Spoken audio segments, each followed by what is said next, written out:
Beralih ke informasi yang lain, pemirsa, Bali memiliki budaya yang kuat dan harus dipertahankan sepanjang masa. Media massa sebagai corong informasi diajak ikut mengawal keajegan budaya Bali.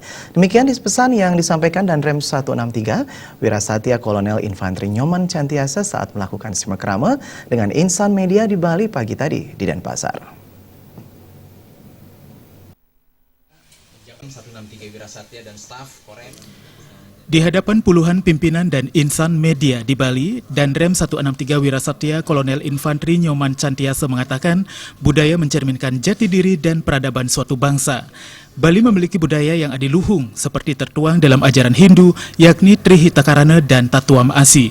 Jika konsep tersebut bisa diterapkan dengan baik, akan bisa mengantisipasi munculnya konflik di masyarakat.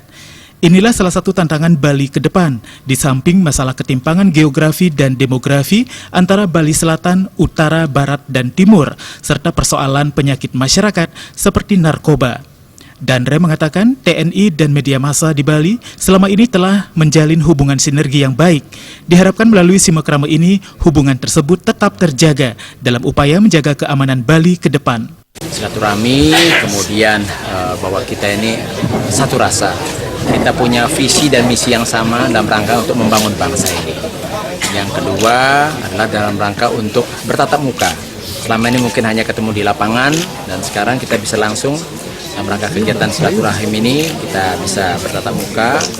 Yang paling penting adalah dalam rangka untuk mensosialisasikan apa sih yang menjadi kebijakan-kebijakan ataupun tujuan-tujuan ataupun tugas pokok Korem dalam rangka untuk memaintain, mengelola stabilitas keamanan Bali. Danrem juga mengajak seluruh ormas bersatu ikut menjaga keamanan Bali, bukan malah membuat konflik di masyarakat. Danrem dengan tegas menyatakan pihaknya akan bertindak kasar jika ada anggota ormas yang membuat ulah. Secara umum dikatakan situasi Kamtibmas di Bali saat ini masih stabil dan kondusif. Raiswantara, Bali TV.